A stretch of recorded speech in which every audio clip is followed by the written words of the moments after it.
Boom. According to that, I am live. Welcome. This is Tokyo Tonight. Good to have you here. Yeah, that was a first. Streamlabs OBS told me when I was setting up that I needed to log in. I haven't logged in in 2 years. I didn't even realize I was logged into anything. So I was trying to figure out, was I logged in with YouTube or Facebook or Twitter? And as I was logging in, then it lost all of my settings. It was very exciting. I found out I'm logged in with Facebook. But then when I tried streaming, it was like stream to Facebook, and I'm like, no. So I had to reset all of the streaming settings. Anyway, the usual stuff. It's always something new, but still the usual. Good to see you all. Excellent to see you all there in the chat. I also appreciate all the views and comments on the short videos during the week, and huge shout out to my moderator, Erin, who did that excellent job with editing all of the short videos during the week, which actually makes it really watchable for me as well. So I actually really, really appreciate that. And so thank you for that. We'll go through those at the end of the vid, but fair bit of stuff going on in the news and whatnot today. Let's see who's in the chat first. Always nice to say hello to everybody. People have commented, by the way, that the audio on my stream is low. Right now I'm looking at the mixer. I've got the gain turned up all the way here on the Yeti, and I'm kind of redlining. I guess if I come up really close to the mic like this, I can hit the red line. Everything is turned up to 11, so I can't really boost it much more than this. Hope that you can all hear me okay. Anyway, Erin says hello. So yes, thank you, Erin. You're actually huge help at the moment, so really appreciate everything that you're doing. We've got Steve from Berkeley, good to see you. The J Vlog, excellent that you made it. Thank you for joining. We've got PB, hello world indeed, hello right back at you. We've got how many monitors do I have, asked Erin? As I mentioned in the response, I have 3, but I've got 4 if I'm using my laptop, so never have too many monitors. I can't wait to have monitors built into little glasses like this, and you can see them anywhere. I'm saving money for that, and I'm expecting that to happen any time now. Mr. Cordy Chap, excellent to see you. The password is the password. Thank you for the tip, the J-Vlog. I should have just listened to you from the beginning. The Sergeant Bilko, excellent to see you there. Good to have you here in the chat. Who else is in here? Remember, say hello. It's always nice to see who's in here. We've got Accent from sunny Saitama. Well, always sunny in Saitama, as they say. Accent, excellent to see you. Do love your car renders and whatnot on Instagram. Who else is in here? We've got Quinn Rankin. Good to see you. The Sergeant Bilko is Legion. I guess I am. Thank you for pointing that out. Barry Convex, I almost missed you there. Barry Convex, excellent to see you. Hi, right back at you. And who else is in here? We've got it jumped ahead there. We've got Tokyo 503, good to see you, waving right back. We've got Tim the Asian Ink, good to see you, Tim the Asian Ink. Really appreciate all the follows and comments on Twitter and so on as well. Good to see you there in the comments today. Audio's higher than last week, so all good for you. Oh, that's good. I've turned, there's not a lot left to turn up, but I've definitely turned everything up, so hoping that works. Papa Power indeed, good to see you. Sunday, it's going to be a rainy day in Dallas. How's my new chair working out? The new chair is amazing. Let me talk about the new chair. So this is the I wonder if I can't really get it in the shot very well. You can only sort of see the bottom of it there, but yes, the new chair, the Herman Miller embodied chair that I got, it is awesome. The only thing is that I was basically sitting on a cheap office chair that was like a metal plate with like a pillow on top, which just after 15 years using it, there was just no cushioning. I was just sitting on metal, and it felt like sitting on a steel park bench all day when I was working from home.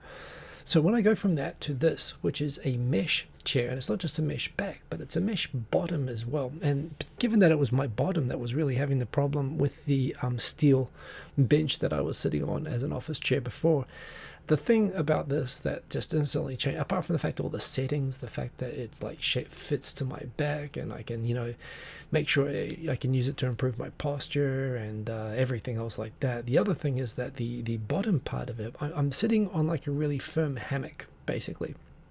So yeah, there's never anything hard that you hit, but it supports you really, really well. It's like when we had the only funny thing about it is that maybe sharing a bit too much information here, but when you have earthquakes in Tokyo, you do get these little aftershocks before and after, and particularly after the big earthquake in 2011.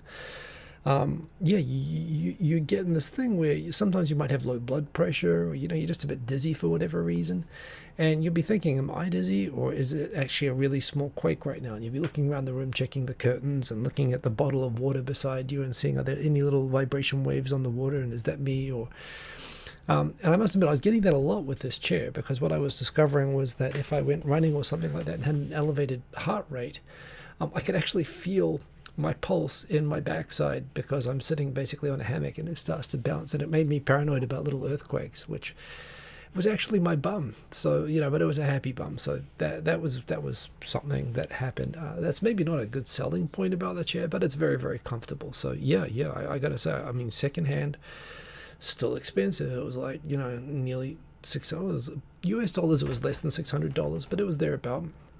But I tell you, it's like going from a brand new Skoda. Well, actually, the new Skodas, I've driven one in Romania. It was actually pretty nice. So maybe I can't really say a crappy car anymore, but it's like going to a really nice built for life Mercedes-Benz used car that's already got 100,000 Ks but can do like 1 million, like a Lexus, like a Toyota. So anyway, happy bum indeed. Thank you for noticing. Yes, I could talk all day about that. Aaron, if anyone has votes for which stories you think would be the best cut for the week, indeed, let Aaron know. If you hear a story and you think this should be one of the shorts for the week, I'll do my best to make them all interesting, of course. But yes, the technical issue episode has your vote. There you go, Mr. Cordy Chap. Thank you for do a short talking about my technical issues. My life is just a series of technical issues. Odie Jr., good to see you. Good, long time no see, actually. Good to have you back there. And bum-proof chair. It's put that on a bumper sticker. So yeah, that's what's going on. I guess there are two main stories I'm probably going to be talking about tonight. One is the ongoing Suga scandal. The other is the continued stuff with vaccinations. I know the stories are a bit repetitive, but honestly, the news is a bit repetitive, and there are things to update about. The good news is that there isn't very much to report about the Olympics, other than the fact that even with everything supposedly getting fixed, people are still quitting as volunteers and so on. I'll touch on that. There's a couple of other cool news stories I do want to make sure that I get to, so I will do my best to get to that. Glass of water, bottle of water, because I'm thirsty. But remember, as always, if you are just lurking or watching, just say hello. Just put a space in there or something. It's just nice to know that you're in there.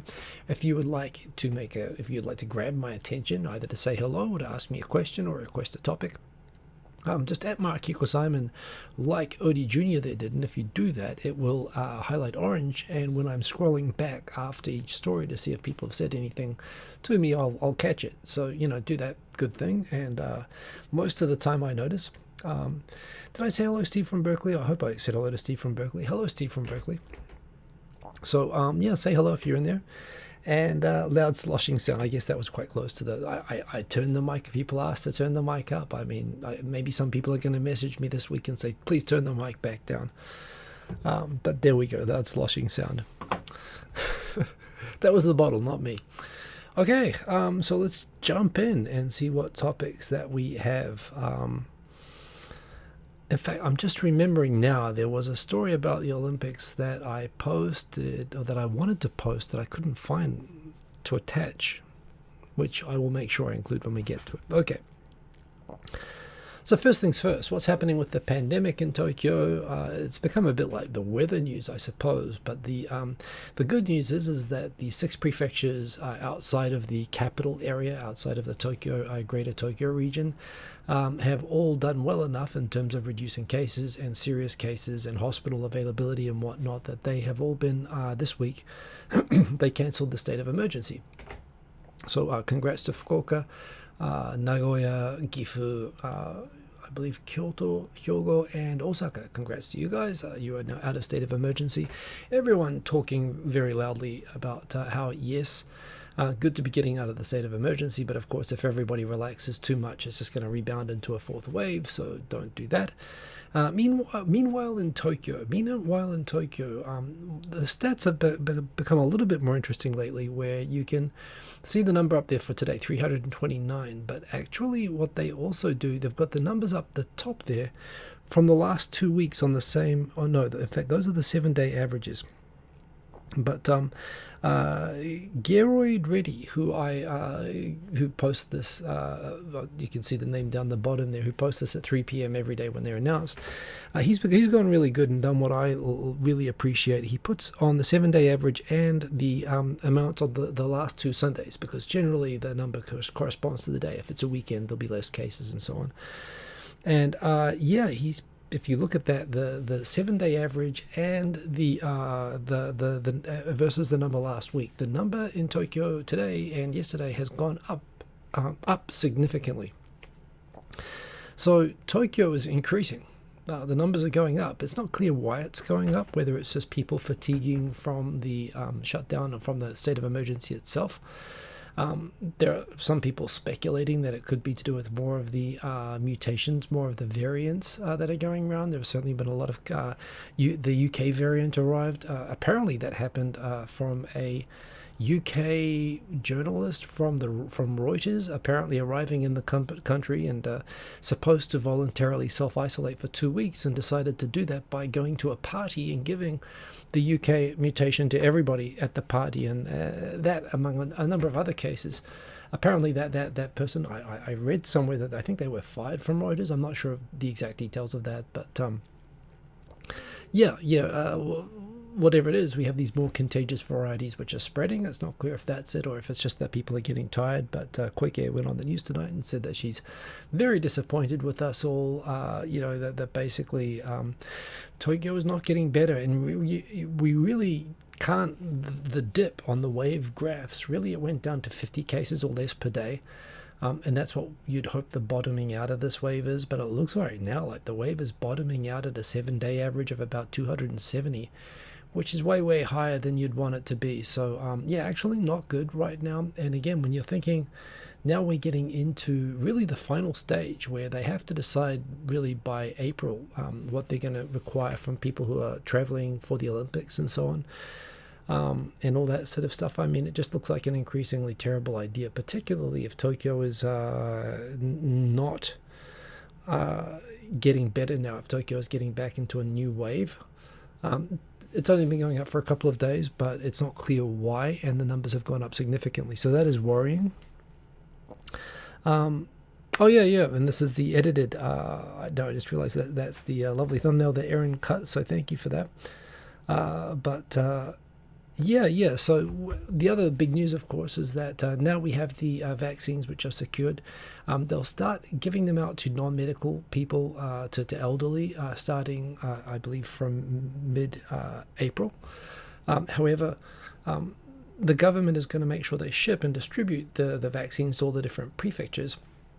But they'll be in dribs and drabs, and it will be up to the prefectures themselves to determine how to distribute them. For example, if they want to give them to everyone at once. Some of the prefectures are planning to get all the elderly over 65 in and do it all in one big go. But the government hasn't said how much they're going to be able to send at each given time yet. And they've sort of warned that it'll be dribs and drabs, so they might have to adjust and do it on a year-by-year sort of a schedule. However, they have announced that they will be able, they believe, to distribute vaccines for 36 million people by June. So by the end of June, they are predicting that basically they'll be able to, 36 million is basically the number of people over 65, I think, in the country. So they're going to have enough vaccines for that. However, I was speculating today, if Tokyo, if they're really going to go ahead with the Olympics, and what I don't have in here, but I saw Magdalena Osumi from the Japan Times tweeting about, was that apparently what's going to happen with the athletes that are coming for the Olympics is that they will be, there's not going to be any quarantine. They're not going to be forced isolation or anything like that. What they're going to do is they're going to ask that the athletes only stay in the areas where they are training and preparing, as well as their accommodation, and not go anywhere else. So it's going to be an honor-based system for the 70,000 athletes and staff that are coming for the Olympics, where they're just going to trust them to stay in the hotel and only go to where they're going to exercise. Because, of course, Olympic athletes are so famous for their self-restraint and good behavior, particularly when their event is done or whatnot. So, that'll cross your fingers and cross your heart and promise not to go out in the town or do anything. With 70,000 people from 200 countries, it seems to me that who's really at more risk from that? People with diabetes who are below 65 in Tokyo, or someone in Tottori that's only ever had like 2 cases. So the government's kind of decided that, okay, we're going to roll out 36 million doses to everyone equally around the country by age. But honestly, by the end of June, it just means that it sounds inevitable to me that they're just going to bring in a whole bunch of extra COVID in cases in Tokyo. And even if they manage to inoculate people up to 65, over 65, there's going to be a bunch of people with other, middle-aged people with preconditions are going to get sick and are probably going to die from this. And the government's just going to accept that as the cost of hosting. It seems to me, if you're really doing it on a risk-based thing, particularly with Tokyo rebounding the way it seems to be right now, they should be thinking about a different way to distribute these vaccines. But it should be going to whoever's at most at risk. And there are lots of ways to look at risk, right? You could look at it by age. You can look at it by medical condition. You could have healthy people who are low risk above 65 and people who are unhealthy who are high risk below 65. They could do it by weight. They could do it by where they live. They could do it by profession. They could do it for restaurant workers and so on. And, all sorts of ways that you could, cut this up. But other people complaining, of course, that Japan was slow to get the vaccines and is slow to roll them out. UK is planning to vaccinate everybody by the end of July, which is remarkable. Bear in mind they have a population of 50 million, so 36 million with a late start by the end of June isn't bad as things go. And I'm actually comfortable with the fact that Japan didn't rush the approval of the vaccines. I mean, it did rush the approval of the vaccines, but it didn't go quite as crazy as America and other places did, where they really skipped a lot of the normal procedures that they go through for this. And great. I mean, it seems like from the data from Israel that it seems like the right thing. The Pfizer vaccine that's going to be used in Japan that's being used in Israel is getting fantastic results. But at the same time, I'm cool with vaccines and I'm totally getting the shot. But, at the same time, you take it because you trust that it's been properly safety checked. And it did look a bit like some countries were rushing it, like for political expediency. But that said, now that we're getting real data about it, it does look like at least the Moderna, the AstraZeneca, and the Pfizer vaccines, which look the most likely to come out, do seem relatively safe and reliable. So I'm looking forward to that. I'm okay with the schedule. I mean, it's a lot of people, 127 million people. It does make me wonder when it's going to be my turn, if it's going to take 4 months to get through the first 36 million and it's going to take 4 times that for the whole population. It means that they could still be going into next year in Japan. Hopefully some of the Japanese drug companies will be able to manufacture this, as well as Japan will be able to get vaccines from other makers, but we don't have any information on that yet. The information right now is that there will be enough by June for the elderly.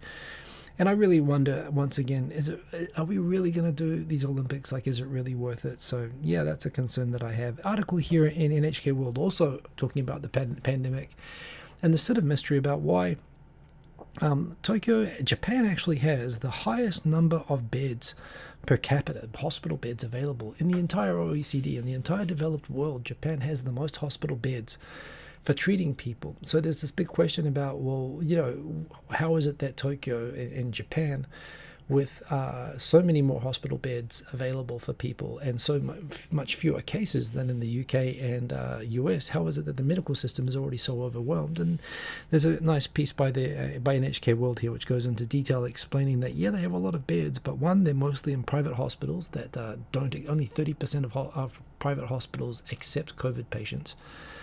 And yeah, the system is basically designed for the elderly. The medical system is designed for, elderly who like to come in and spend a couple of days getting checked out. They treat them like quasi hotels. They look after themselves pretty well. COVID patients require 24-hour, attention, isolation. That they have to redesign the hospitals for it.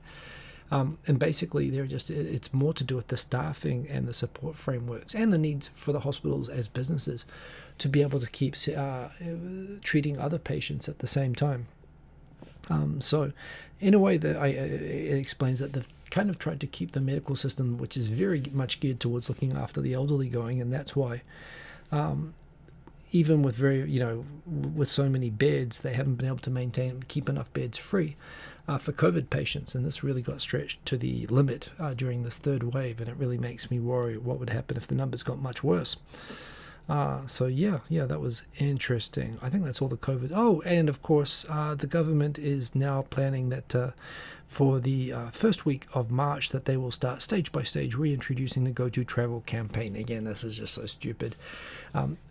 All the noise being said about the governors from the prefectures are lifting the state of emergency due to the case numbers coming down, saying what's really important now is let's all be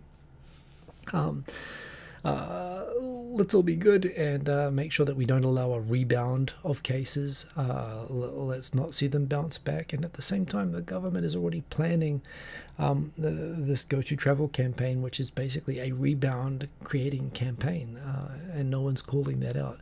And honestly, if governors don't speak up and criticize these plans, they're frankly being hypocritical, or it sounds empty, that it sounds insincere that they really want to stop a rebound. So we'll see what happens with that.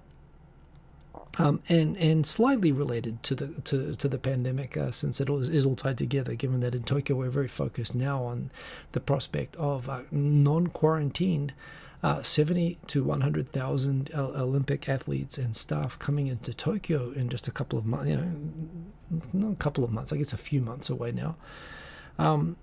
More and more volunteers are continuing to resign in spite of the fact that they changed they fired Mori and everything else. But I think the combination of the uncertainty with the COVID situation and the increasing apparent ridiculousness combined with the messaging from the leadership and whatnot is definitely detracting from the motivation of volunteers to give up their personal time to support the Olympics. And this in itself, this could be what does it in, if it's not the logical reason of the pandemic itself. This is another thing having an impact, and it really does make less and less sense now. So we'll see. Also, just as a side note on the Olympics, just to smush it all together, I am seeing more discussion about really is it a good idea to have the Beijing Olympics. And yeah, that'll be another discussion for down the road. But certainly the Tokyo one is not making sense right now. And yeah, it's pretty alarming in Tokyo that we could already, we could be in the state of emergency for longer. Like the numbers are not improving. So we'll see. We'll see what happens. Anyway, that's the first main topic about what's going on with the pandemic, and particularly the vaccination schedule and the impact on the Olympics. Let's go back into the comments, see who's here, see who's being moderate. It's so funny, I can't moderate you. Everyone can say, I can moderate you. That's so weird. Anyway, everyone can see your comment anyway there, so thank you for that, Aaron. Let's go back up. We've got, indeed, believe in yourself. Excellent to see you, and a good evening, good morning where you are, I believe. So yes, thank you for that. Sound is good. I'm glad that the sound is good. Guy's English World, Guy Sensei, you killed me. I was playing Among Us last night with Nesta and Guy's English World there in the chat, and I am so bad at that game. I either get caught right away as soon as I kill somebody, or I get killed first in every single game. So I've adopted the moniker easy to kill in that game. And yeah, Guy was among the many people who took turns hitting me like a piñata in that. So yeah, good to see you, Guy. Good evening to you. Who else is in it? Jeremiah Kenner, good evening. Excellent to have you in the chat. We've got Aaron rustling up likes. Thank you. Thank you for that. Much appreciated. PB, the single shot vaccine from Johnson & Johnson might be the best option for going ahead with the Olympics. One shot and 10 days later, you're good to go. I mean, anything, right? It turns out that they don't actually have to store the Pfizer one at minus 78 degrees. They can just put it in a regular freezer and it's fine.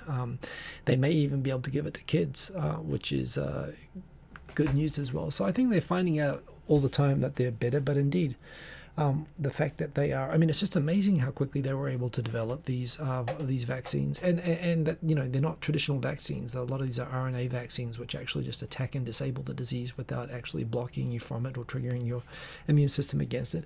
It's just amazing how quickly they were able to develop these. I've been reading a lot about the way that they use cloud computing and artificial intelligence to be able to shorten the development cycles of a lot of these drugs by, you know, like 7 years, like into one in a lot of cases, to be able to deliver these. And yeah, I agree. The Johnson & Johnson one sounds super interesting. The question is, you know, now the question is everyone's scrambling to get as much as possible. So I guess they're like PlayStation 5s. Can they actually get enough production to satisfy the demand? You almost don't care. I mean, even the Sputnik, even the Russian one seems to be going out everywhere. So, yeah. Aaron, it censors you indeed. I think it's the multiple emojis, but I don't know. That doesn't make sense. The guy gets to do multiple emojis, so I don't know what that's about. But there we go. Andrea Moboy, good to see you. You are one of 3 cars last Sunday that drove Naomi Osaka for her victory photo. Awesome. And yeah, otsukare-sama desu on the Australian Open. That must have actually been pretty cool, given all the circumstances. It's pretty historic and excellent to see Naomi do so well. So very glad to hear that you got to be a part of that. Odie Jr., you really wish the US had a holiday working visa program with Japan. It's reciprocal. So the reason that New Zealand has one and Australia has one and Canada has one and the UK has one and Korea has one and now a bunch of other countries have them is because they allow Japanese to also enter that country on a working holiday visa system, and we get it reciprocally. America, you know, I mean, they were practically rounding up all the immigrants and doing horrible things to them the last few years. So yeah, if you want to have a working holiday visa system, which is awesome, it really is, and everyone should have one.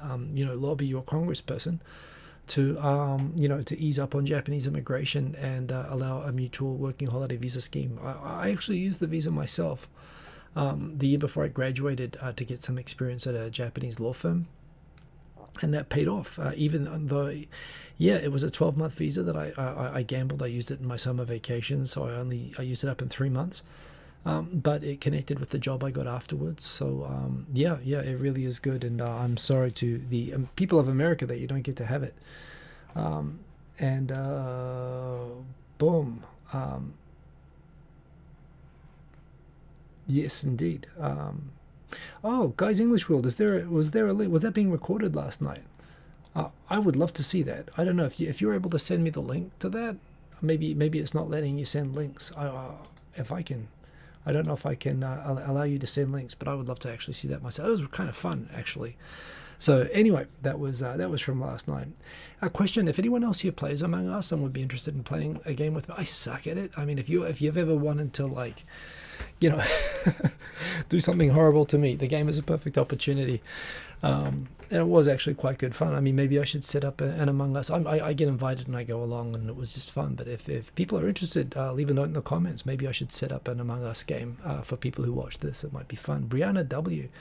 YouTube censors people who mention likes or something. I don't know, the algorithm. Who can figure it out? But anyway, likes. Please like. Oh, and just to repeat it.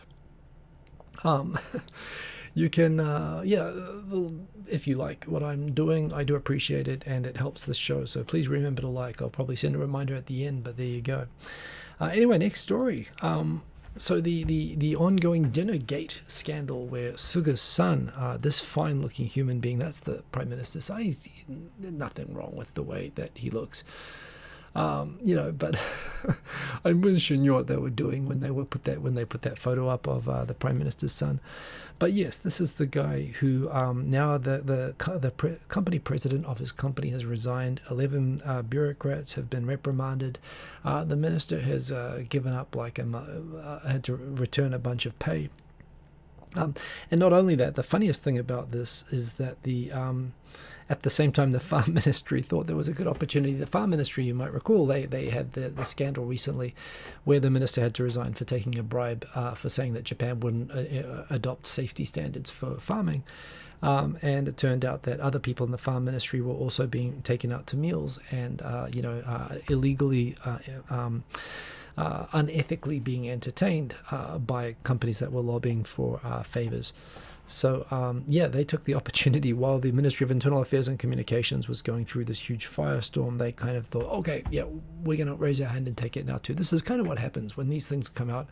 It's sort of like everyone comes forward so that there's sort of safety in numbers. It doesn't look as bad perhaps, or it seemed like good timing perhaps for them to come forward. So yeah, they're getting reprimanded in the Farm Ministry. And the thing about this is that it's kind of depressing in the sense that in the 90s and 80s, up until the 80s and into the 90s, Japan was really the money politics thing. If you ever look up the Kakui Tanaka Lockheed scandal, or you hear about that, that was just quintessential how the post-war Japanese democratic politics structure was just so set up on money politics. It was set up on money for favors. I mean, to an extent, the same way as it is everywhere else. But it was particularly cynical in Japan. It was actually backed with US government money, if you actually look into it, because there was genuine concern that the communists and socialists might actually win in Japan, and Japan might actually pivot from being pro-US to being pro-North Korea and Russia. And so the US actually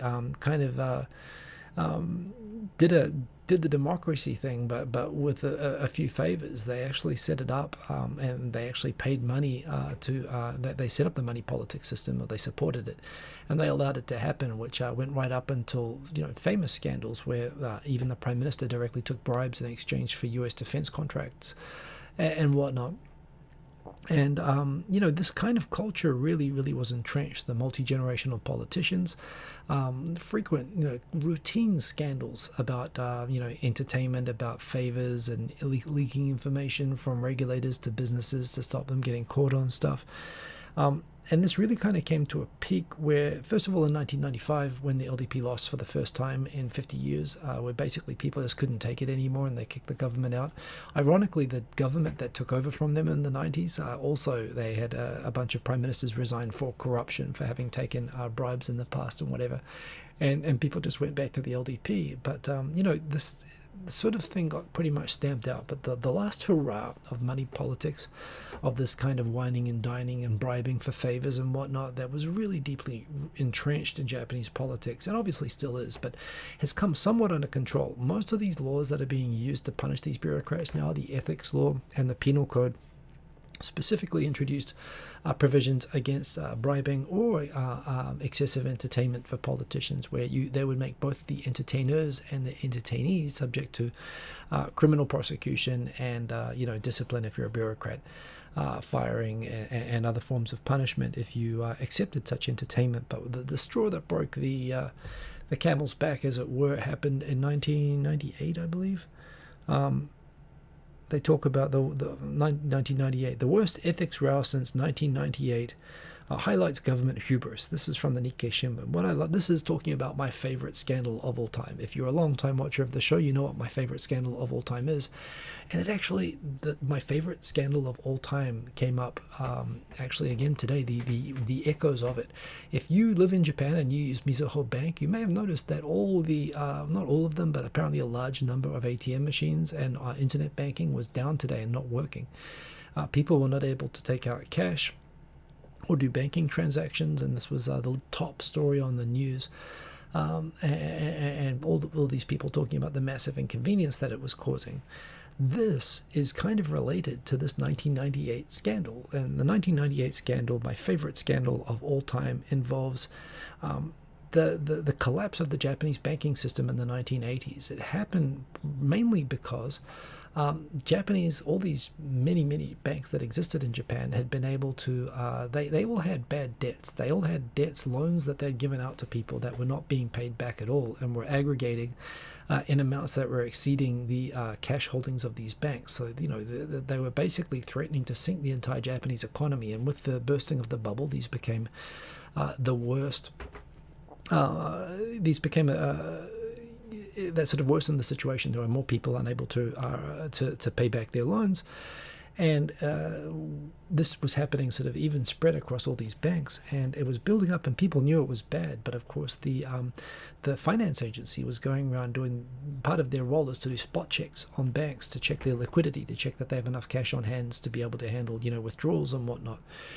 And it turned out that the inspectors for the finance that were doing the spot inspections for the banks, coming and checking their books and checking that they had enough cash on hand to be able to keep running, they let all the banks know that they were open to being persuaded to let banks know in advance when their surprise inspections were going to come in, so that they could manage the books in such a way that they could present themselves as looking solvent.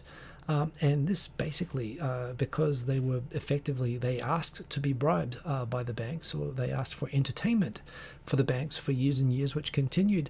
And it basically allowed these banks that were already in trouble and would have been called out as being in trouble and could have gotten help and could have recovered if this had been caught early in the 90s, but it went all the way through to 1998 before they got caught.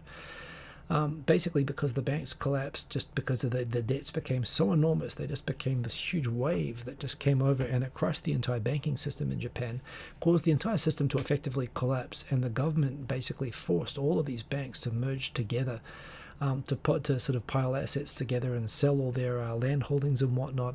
And they forced all of these banks to merge just because the entire system was basically on the brink of bringing down the entire country. So it wasn't actually a bribe that was used to get the information on when these spot inspections were coming. It was being taken out to dinner. And apparently the bank inspectors had a particular type of restaurant that they liked. They really liked shabu shabu, and apparently they knew this lovely shabu shabu place in Shinjuku, specifically Eastern Shinjuku, a neighborhood called Kabukisho. You may have heard of it. Apparently the shabu shabu, they use great meat. They cook it very, very well. They boil it delicately so it melts in your mouth. Apparently it was very, very good shabu shabu, but and it was probably for the shabu shabu and not so much for the fact that the waitresses didn't wear underwear and the floors had mirrors all over them. That was the main reason that they wanted to go to the specific restaurant, and that they were willing to spill the information on when the upcoming surprise inspections were coming, which led to the collapse of the entire Japanese banking system. So, when they talk about the worst ethics trial since 1998, they managed to go through the whole story without ever saying the word "no pants shabu shabu," which is what nearly caused the collapse of the Japanese economy. By all accounts, this guy was not taking his friends from the Ministry of Communications out to no pants shabu shabu restaurants, but he was taking them out to dinners costing up to $700 per head. And it was basically harking back to the old days of people paying favors to bureaucrats, which they are basically taking them out for dinners and benefits that they'd never be able to afford on their own salaries and whatnot. And it's bad. And the repercussions, the firings, and the people quitting and whatnot and being fired, and ministers resigning and handing over pay, company presidents resigning. This is all just because this guy, the president's son, the prime minister's son, took them out to dinner multiple times, excessively, and charged it to the company. So this is the worst scandal since 1998, although, progress. All the waitresses apparently, well, most of them, at least as far as we know, they all had pants on at the time that the food was being served. So, baby steps, Japan, I suppose, is making progress in some ways. But yes, the other thing, of course, is that Suga, he, of course, wanted to call he's not a good, Suga's obviously not a very charismatic person, and that's fine. I thought, well, okay, so he's not charismatic, but obviously he's a technocrat. He's worked his way up through the LDP to become prime minister, so he must be smart. He must be good at something. It turns out he's definitely not good at press conferences. He called a press conference. It came on at 7 p.m. when the NHK News comes on like Thursday, I think it was, to announce the lifting of the state of emergency in 6 prefectures. And he called this press conference himself, and it was sort of standing in the lobby of the PM's residence. And basically, of course, the press said, "Hey, what about your son? What about that?" And he basically became pretty.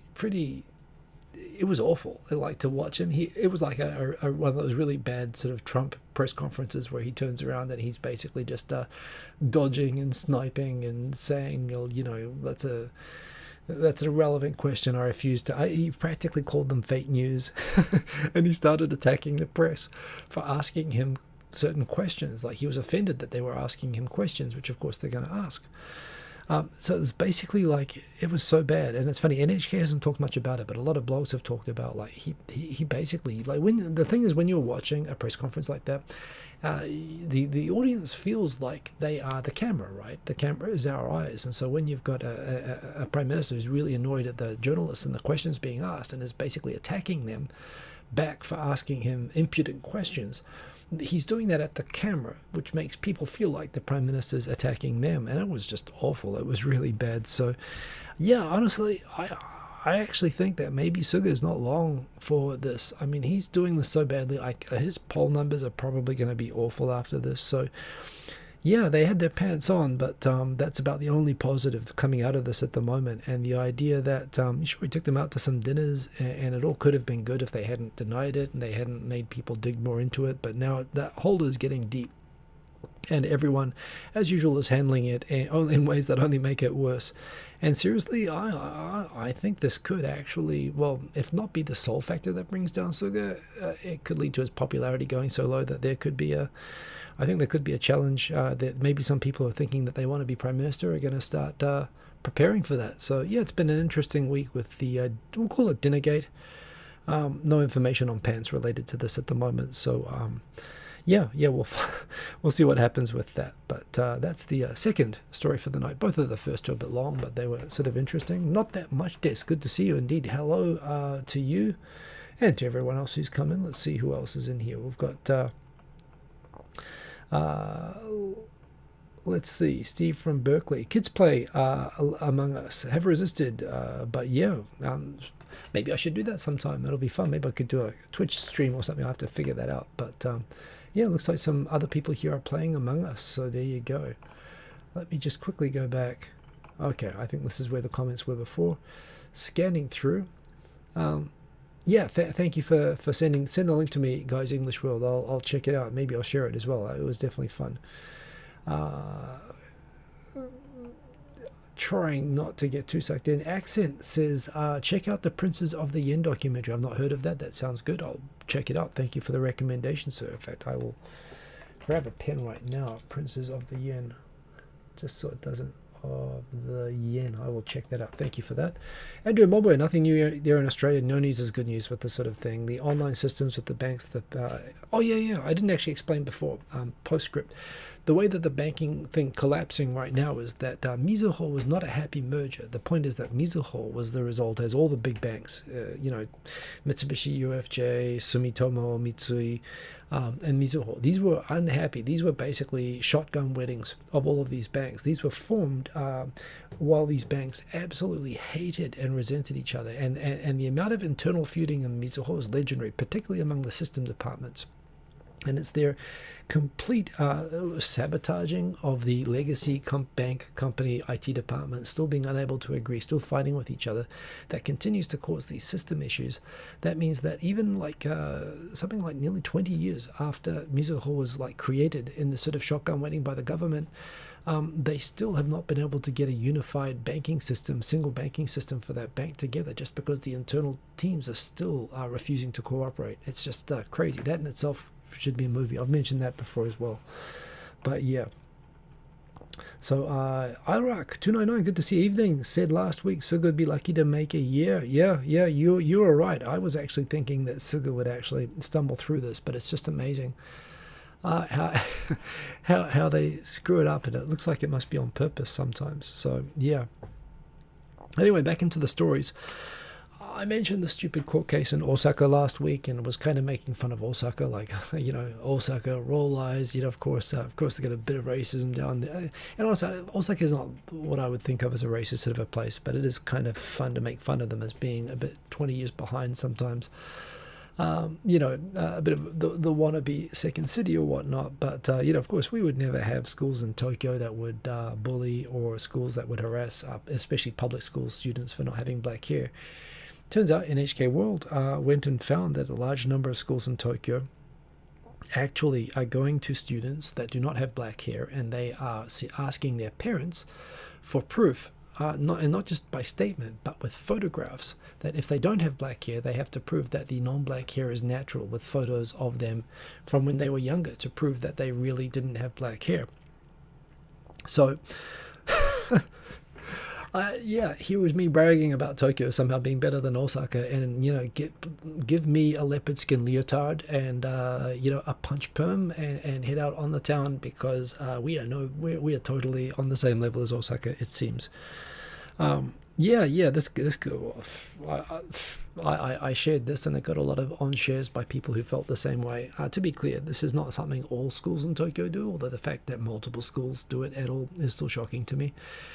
Again, I suppose it's a step above forcing people to have black hair. I mean, what would they do with me? That I'd get a toupee? I don't know.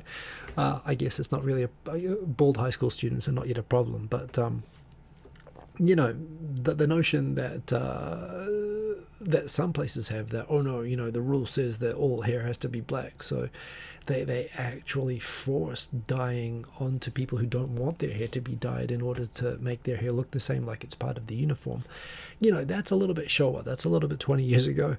But again, these schools here in Tokyo are basically kind of doing the same thing, where they're not forcing everyone to have any hair color they like so long as it's black, but they are saying that if you claim to have naturally brown hair, as you see young people do naturally, they are now going and they're asking parents to prove it, which in itself would be fine if it were that they were doing it with everybody, including the kids with black hair. But of course, what they're doing is they're going up to all the kids with non-black hair. Obviously, it's efficient because there are fewer of them, I get that, but it also basically is showing a subconscious acknowledgement that they still think that black hair is normal. I mean, and it makes me wonder, so if you had a blonde kid, like I used to be, and the photos showed that I used to have black hair, like, would that be breaking the rules? So it's showing the mindset of that black hair equals normal, equals what a Japanese person or person in Japan should have. And yeah, even if we're going to be tolerant and trendy, you've got to satisfy that there's a good reason that you don't look like a pure Japanese person, which to also reiterate, apart from the fact that pure Japanese person is something you hear less nowadays than when I first got here in the 90s, but it's ridiculous. You're either Japanese or you're not, and there are increasing numbers of Japanese that have backgrounds that of international heritage. Also, Japanese genetics are like, how pure do you want to be? Most people in Japan came here from Korea, Philippines. They came here from all directions. Most Japanese have, all sorts of DNA from all over the place, even people who consider themselves, like not recently international. And even for all of that, if you've got people with nothing but traceable Japanese heritage, it's really common. You look at particularly at young kids, it's really common. They go out in the sun. Japanese get sun-bleached hair just like anybody else does, except when they do, their hair goes a bit brown. When you see people go surfing, you get people who don't put chemicals and stuff in and they get brown hair, and kids who spend a lot of time playing outside get brown hair. So it happens, right?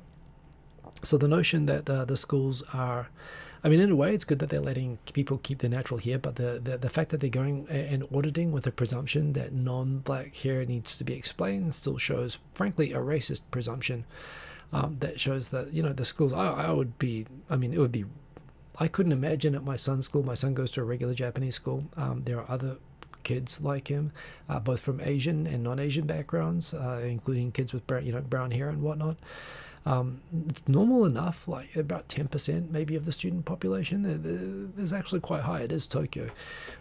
It's high enough that, it would be outrageous. I must admit, I'd be pretty outraged if I heard that this was something that would come up. Apparently, it does come up in high schools. It doesn't come up so much earlier. So we'll see. Very disappointing to see this and the mentality that it reflects, and it shows that, one step forward, one step back, progress but not progress. But that is a story that came up on NHK World that grabbed my attention this week. Back into the comments.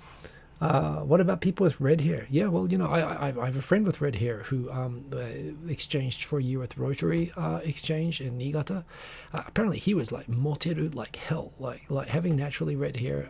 Apparently, every by reputation, apparently, just about every girl in Niigata apparently took a pass at him. So, yeah, he had a very busy time on his student exchange on his final year of high school. Believe you get red hair, there are worse things than to be red hair in Japan. Other than, of course, you can get the attention can get a little bit much. Come to Tokyo, you won't be, in Tokyo, people sort of don't stop for foreigners so much anymore. But outside of Tokyo, yeah, you'll actually be a bit of a celebrity with that, more than you would be otherwise. Quint Rankin, are schools asking for earlier pics as proof of how? Are they aware of how photo manipulation software works? Well, indeed, I guess not, but. Yeah, that's a good idea. That's a good idea for parents who support the dyeing of their kids' hair if they want to do that. Who knows? Mr. Cordy Champ, you can check if your hair is black. I have no hair. Yeah, I mean, what to do? I remember when I used to have like too much hair and it was a problem. Oh, well, I'm quite comfortable with this. At least they are good to see you. Your wife's high school just outside of Nagoya was the same. It had to give proof of natural brown hair. So there you go. I mean, it's kind of ridiculous, but it seems to happen. Sainted Sir, hi, Hiko-Simon and all.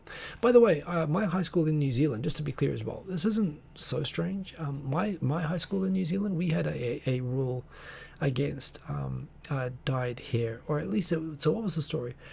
The thing was, I was like blonde, like platinum blonde, or ash blonde, I suppose. It got darker as it went along, but we did Romeo and Juliet, and as like the school play with a nearby girls' school, and everybody had to try to make themselves look like New Zealand Italians. I don't know how you do that with my complexion, but I was told to dye my hair brown. So I've actually, through my second to last year of high school, I had dark brown hair, which was dyed for the school production. And it was kind of cool. And I remember that apparently the rule was that you could even have dyed hair, so long as the hair color was totally consistent. And there were people who did that. Particularly the goths would dye their hair black and whatnot. Yeah, there were still goths around when I was at high school. I don't know if they're still around now. But I remember there was one guy in my class who sort of had long hair. And he was like naturally redheaded, and he dyed his hair black, and sort of got a few grumbles from the teachers, but it was all consistent, so that was good. And one day he showed up to school with he managed to wash it out down the middle of his head, so he had this blonde sort of mohawk streak down the middle of his long hair, and he got sent home. So hair fascism isn't the sole domain of Japan, but and indeed, that sort of proof of natural here. If the principle's against dyeing, I kind of get it. The fact that they only ask the non-black-haired kids to prove it is still a little bit racisty. And I'm sorry that you had to go through that, at least in Nagoya, at least your wife's high school had that. But yeah, kind of crazy, right? Accent, yeah. Yeah, freedom, right? Liberation from worry about that sort of thing. PB, did I have a mullet by any chance? No, I never had the mullet thing. It was a different age. In my day, it was more. Now the Koreans do it, but in my day, it was kind of the undercut. There was a bit of with Beverly Hills coming out. Everyone had had sideburns for a time. I did that briefly, but no, actually, I was always baseball cap, long hair down to here. It was basically all over. It was long hair, and I had a goatee, and I wore a baseball cap all the time. I looked completely different to what I look like right now. It was great. When I grew my hair out and I grew a goatee, all the Christian evangelical groups stopped walking up to me at university, so I kept it. It was awesome. When I was clean cut, I seemed to attract, Jehovah's Witnesses, lovely people, but I just didn't, La Migra, they're coming for me. Life was easier in some ways with longer hair, but yes. Couldn't rank it. This all sounds very tame. I remember girls in your high school complaining about how teachers question them about their undergarments, which also in Japan they have school rules about this, and makes national news that some teachers seem to enjoy it a little bit too much when they interrogate students about that as well. They have rules about the colors, yeah, Iraq. I think we were allowed. There was a limit, but I think it was shoulder or something. So yeah. Barry Convex, we had no facial hair rule in high school in Ireland, and you were taken out of class and forced to shave with the principal's razor. Ooh, that sounds unhygienic. Yeah. I still remember the thing about, in New Zealand, very multicultural. A lot of Pacific Island kids, a lot of Maori kids, a lot of Asian kids. In my high school there were a lot, and I remember being in high school And there were some people who made it into the All Blacks when I was from my high school when I was there, and man, they were big. They're like totally different. These are like pro football players, being in high school with them. And in New Zealand, high school goes from 13 to 18. So when you're like 13 years old and a guy, you haven't had your growth spurt yet. These people are like, double your height and probably 4 times your weight walking around school, and they had facial hair. And I remember playing cricket sometimes against guys who are like 6'5", and big and had like facial hair. And seriously, they look like 35-year-old truck drivers had been held back at high school sometimes. It was intimidating. It was intimidating like that. I definitely, we weren't allowed to fully grow our beards or anything like that, but that sounds pretty harsh, Barry. So Tim the Agent, you need pics. I've got them somewhere. But honestly, I'm not very into my face. So maybe one day, maybe we'll do a Christmas special and I'll show you my long hair one day. Next story, Japan wants to get more international posts. I thought this was interesting just because, Japan is, of course, interested where, for example, for the WTO recently, the 2 main candidates were a Korean and a Nigerian candidate for being head of the World Trade Organization, and I think, in fact, was it the World Bank? But this was relevant because Korea has gone and sued Japan a whole bunch of times in the WTO. And countries like Korea and China have sort of done a bit of a campaign to try to get in as many world, UN positions as possible. And when they get in those positions, they appear, at least to Japanese eyes, to be able to use those positions for national interests and, sometimes, counter to Japanese national interests. So clearly when they talk about, Japan hopes to get more international posts, I'm sure what's foremost in their minds is thinking that, to try to counter the idea of countries that are hostile towards Japan. Ironically, South Korea probably more than China actually in this regard. They're worried about the idea that they could be falling asleep at the wheel and allowing other countries to sort of grab the narrative on a lot of issues that affect Japan. Now, I think it's wonderful. I mean, Japan, the United States, far and away still, even with Trump and everything, still far and away the biggest contributor to international organizations. And they deserve to have influence in these organizations that they, frankly, that wouldn't exist without them, particularly in the United Nations. But Japan also contributes a ton to the United Nations and various international organizations. And they used to have a lot of diplomats who actually, were really world contributors in this sort of way, in those sort of roles. Japan has had less of them lately. It strikes me as part of Japan's increasing sort of withdrawal from internationalization, that you just don't have people with the English ability or the experience or ability to be able to go into these posts.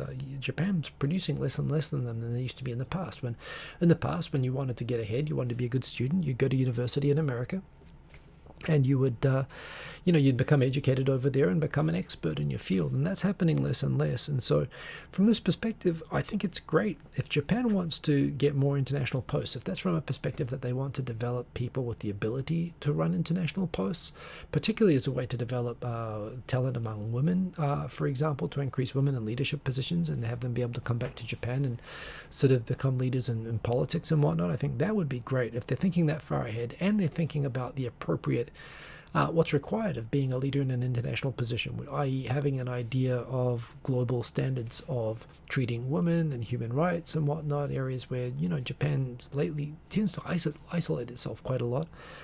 But I get the feeling this is more to do with just pure nationalism. And from that perspective, if they do it for the wrong reasons, and frankly just to go and become another Korea or another China in these organizations, just to sort of further national interest or fend off people trying to stick it to Japan, that'll be a bit disappointing. And, and it's a real shame when people like Yoshiro Mori and people like this and Suga right now and the LDP are the people who represent Japan on the international stage. So I think it's a great opportunity, which I really hope that they tackle the right way, but we'll see.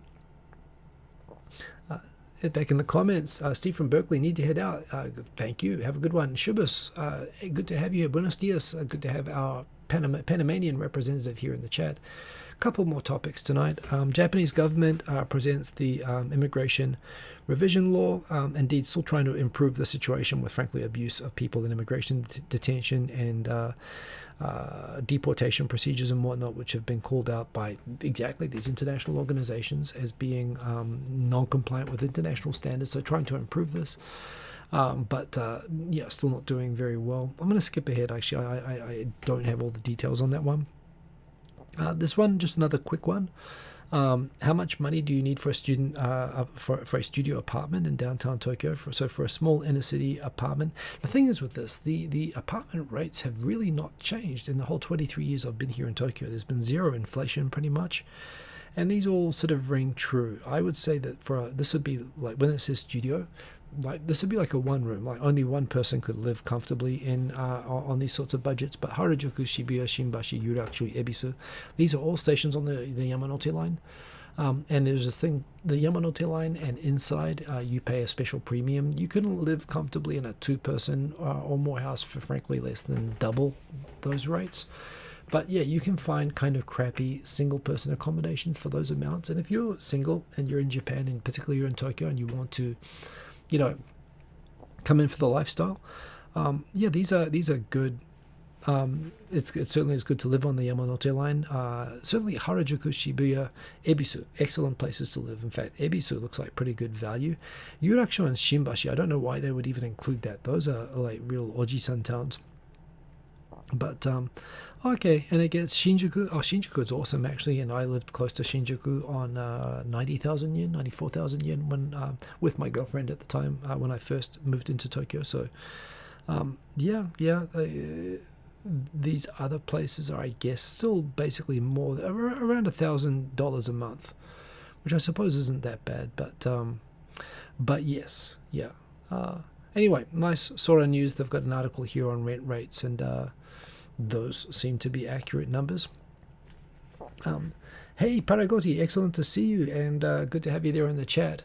Gonna rocket through the final stories just to finish relatively on time. How am I doing for time? I can't see the. Is there a clock going? There is a clock there. I'm just over an hour. Okay, so let's go through. I discovered that actually Rochelle Kopp, who I've of course done Japan Business Time with, she has been posting some videos from her Japan Intercultural Consulting, and this one on what is Hansei, the idea of how Japanese handle apologizing and how they handle feedback and what they can't stand about Americans, and where Americans and Japanese most often conflict in business and working together is over this Japanese expectation of Hansei, of self-reflection. Looking on the bright side is not, being an optimist is really not well looked upon by Japanese bosses, and it sounds like when you're being optimistic, like you are dodging responsibility. So yeah, explaining that, she explains that actually. It's a good video. She explains it really well. It's like 6 minutes long. It's well worth watching if you're interested in working in Japan or with Japanese people. She's very good at explaining it and uses some good stories for it, so I recommend that video. This is also just a super quick one, but I love this. The fact that it's the US military that's testing beaming power down from outer space to Earth makes it sound like they're really testing beams that can like microwave people on the Earth. Makes me a little bit nervous that it's the US military, but the idea of, at the moment, this whole thing about energy generation being the whole problem behind climate change and everything else, and how to do that, carbon-free emissions, to use hydrogen, to use nuclear or whatever. The best solution, obviously, is just if you can figure out ways to generate the electricity in space, provided you're not, of course, cooking or destroying the atmosphere in the process of beaming it down. If you can figure out a way to generate the energy that Earth needs in space, and then being able to deploy it anywhere that you need it, like this, if they can get that technology going, and you can just have lots of solar panels up in space, that'd be pretty cool. Again, I'm very, very I'm very science fiction oriented. I do like the idea that in this lifetime we're going to be seeing significant infrastructure in outer space, which is going to make it easy to both work in space and to improve life on Earth, including climate change and stuff like that. And this is a really interesting. It'd be really cool if they could get a good demonstration going of meaningfully being able to generate and beam down electricity from outer space. Provided, of course, that they're not actually using it to like laser beam people, Star Wars Death Star style, like it looks like in that picture, and the fact that it's the US military. I'm an optimist, what can I say? Quinn Rankid, what is the name of Rochelle's channel? It is actually, if you just look up Japan Intercultural Consulting, I believe that is it. Let me see if I can. It's not letting me tap on that link on YouTube so I could show you the channel name, but it is Japan Intercultural Consulting. So that is the channel name. I don't know if you saw this, but yeah, apart from the incredible video of Perseverance, the video of it descending to Mars. I mean, how they got that shot was awesome. But then after it landed on Mars, they have the microphones inside the probe, which are basically a robot now on the surface, that were able to record the sound of wind buffeting the robot on the Martian surface, like actually being able to watch the landing, which in itself a sky hook maneuver, sky crane maneuver, and the wind on the surface of Mars. That's so cool. I mean, I'm not one of these people that would want to go off and want to live on Mars. I like the idea of living in orbit. I like the idea of living, there being factories in orbit and stuff like that. But the idea that, yeah, it's going to be attainable to be able to visit Mars, and the idea that you can, that just to be able to experience the idea of hearing wind there. I also think, by the way, that Venus is super interesting. It's close, and there's actual ways that you can actually, there's actually quite a nice climate, 25 degrees. If you just pick a floating, sort of like a cloud ship, an airship in the Venusian orbit, if you can get that going, you can actually do that. You don't even need a pressure suit there. So actually, again, I really hope that I'll be able to spend, rather than going on a cruise when I'm like 80 years old, I'd quite like to go and visit these places. I'm hoping it will happen.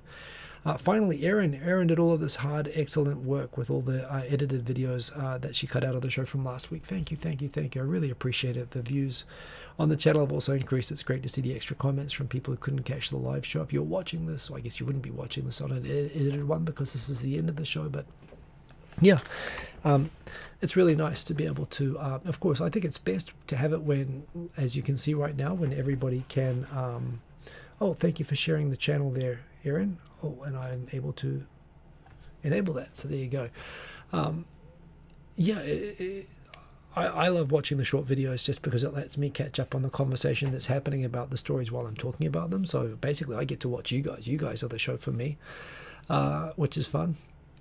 But yeah, with this show as well, I mean, like I say, I love doing this every week. I like interacting with you all. Sleepy314, hi from Santa Cruz. Good to have Santa Cruz in the house there, Sleepy314. Good to have you with us. And yeah, thank you everybody for joining. Really appreciate if you could like, if you liked. It does help the channel and so on. And definitely let Erin know if you thought there were topics that were particularly interesting. I think it was really just the main two first ones, the scandals and the updates on the vaccines, which I know is a bit repetitive. I don't like to talk about the same thing every week, but it's what's going on. So thank you for these awesome short edited videos. Thank you everybody for keeping me company. Maybe I'll do an Among Us. It sounds like there's some interest in it. It is kind of fun. So yeah, good to see you all. I'm gonna hit the hay. It's late. It's Sunday night here in Japan. Have a good day wherever you are in the world. Take care and punch it in the nose. I don't know what that means, Mr. Cordy Chap, but yeah. Have a good one, everybody. Peace. Boom. Ending stream.